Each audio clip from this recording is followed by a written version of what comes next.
জাতীয় সংসদে ইতিপূর্বের বিরোধী দল কি সব ভূমিকা পালন করে দেশকে অস্থিতিশীল করেছে, অকার্যকর করেছে, সম্মানিত সম্পাদকরা সেই সমস্ত ইতিহাসও স্মরণ করেছেন।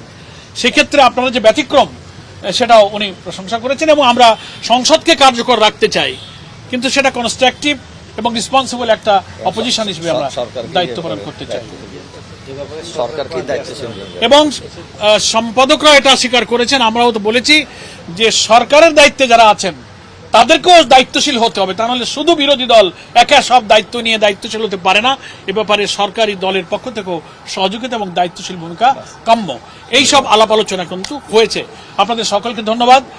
আমাদের সম্পাদক বৃন্দ এবং নেতৃবৃন্দ এখানে আছেন। আমাদের বিরোধী দলীয় নেতার সাথে আমাদের বিরোধী দলের উপনেতা কেন্দ্রীয় নায়েবে আমির ডক্টর আব্দুল মোহাম্মদ তাহের ভাইও আমাদের এই বৈঠকে উপস্থিত ছিলেন।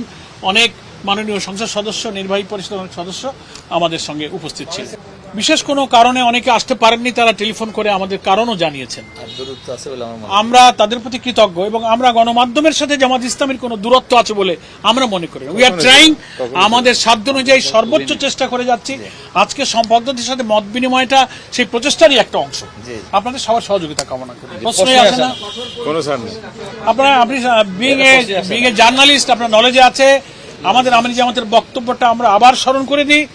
গণভোটের ব্যালটে যে 4টি প্রশ্নে 70% লোক হাতে ভোট দিয়ে জয়যুক্ত করেছে, ওই রায় কার্যকর করার প্রশ্নে 11 দলীয় ঐক্য তথা জামাত ইসলামী তিল পরিমাণ ছাড় দেবে না। এটা জামাত ইসলামের আমিরের বক্তব্য এবং জনগণের রায়ের সঙ্গে আমরা আছি। পার্লামেন্টে যদি নিষ্পত্তি হয় আলহামদুলিল্লাহ, নাইলে 70% জনগণ যেখানে আছে আমরা সেখানে চলে যাব।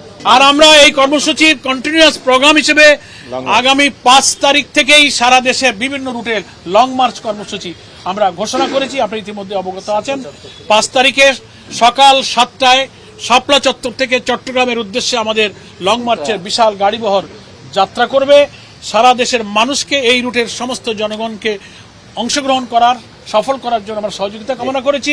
গণমাধ্যম কর্মীদেরও সহযোগিতা আমরা কামনা করি। সকলকে ধন্যবাদ। যারা এই কথা বলছেন তারা বাংলাদেশের রাজনীতির ইস্যু সম্পর্কে বিশ্লেষণ কোনো ক্ষমতা নাই। বাংলাদেশের সবচেয়ে প্রধান ইস্যু হচ্ছে এখন গণভোটের রায়। এর চেয়ে বড় পলিটিক্যাল ইস্যু আর হইতে পারে। যিনি বলেছেন তিনি হয়তো সরকারের চাটুকরকে খুশি করার জন্য এটা বলেছেন।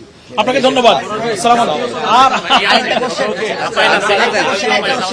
এটা এখানে আলোচনা হয়েছে, সম্পাদকরা আমাদের এই ধরনের আন্দোলনকে অ্যাপ্রিসিয়েট করেছেন যে এই আন্দোলন আপনারা রাজপথেও করতে পারবেন, পার্লামেন্টও করতে পারবেন না। এই বিষয়ে কোনো প্রশ্ন আসে না। এটা কোনো আলোচনা।